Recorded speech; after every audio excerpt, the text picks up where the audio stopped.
We are back with more of your Cheddar, sponsored by Ally, the bank that is relentless about keeping your Cheddar stacked. According to a recent analysis by McKinsey & Company, 80% of traditional financial institutions had already developed new emerging tech initiatives by 2019.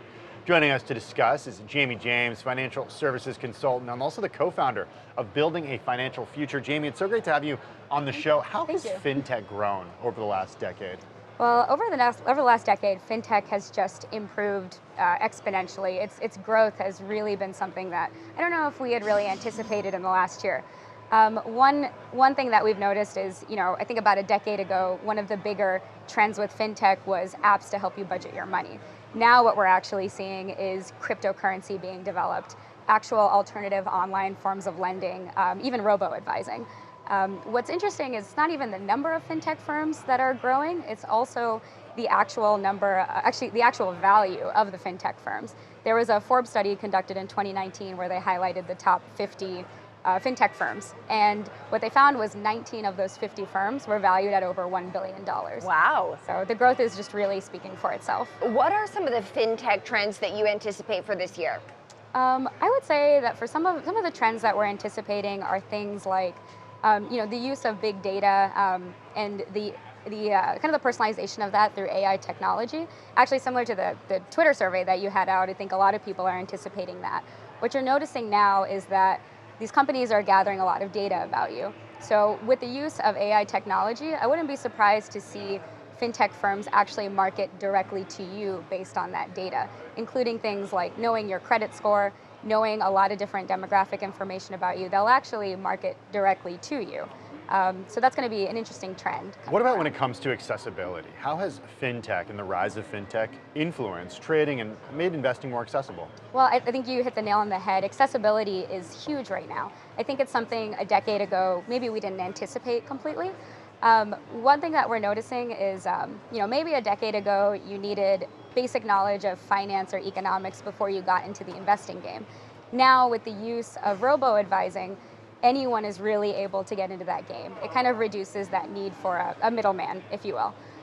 One thing we're noticing too, and kind of honing in on a point made earlier, barriers of entry are starting to diminish for that aspect. With robo-advisors, you're able to access a website or an online app, enter your personal financial goal, and the robo-advisor kind of takes it from there. They make the automated decisions. Whereas previously, there may have been concern about a knowledge gap when it came to investing. Now these robo-advisors are here to help support you directly, which is great. Why is financial literacy, though, still important if you are interacting with a robo-advisor? Yes, so with fintech, I think one thing to remember is that it's still a relatively new market. While its growth has been amazing over the last decade, it's still something that customers are figuring out, the fintech companies themselves are figuring out, and especially the regulators are also still figuring out.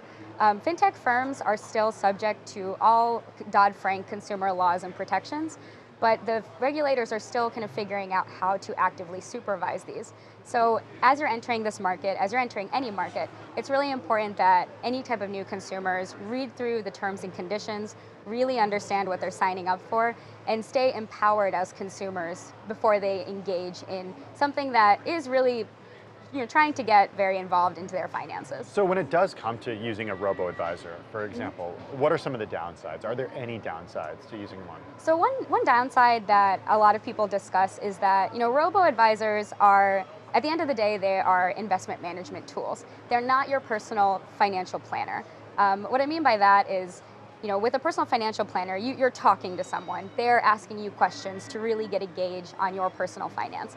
Robo-advisors really work with what you input in there. So one example is that if, let's say like in the next couple of years, you find that you're gonna have a baby in the next year, or you might go back to school, or you go from a dual income household to a single income household. Those are things that you have to input into the robo-advisor. The robo-advisor doesn't ask you like, hey, how has things changed in the last year? But a personal financial planner would. So that's a potential negative. What I would say that I'm seeing change is that some of the robo-advisors are starting to kind of mesh the two worlds. So what we're finding is that one of the robo-advisors is looking into having someone contact you in the event of a market crash or some kind of stark change in your portfolio. So I'm starting to see the worlds mesh, which, speaking to the accessibility piece, is really great to see. Any other advice, Jamie, that you would offer inexperienced investors when it comes to using fintech? Yep, I would say, with fintech, with any type of new technology or new area that you're embarking into, make sure you're very prepared.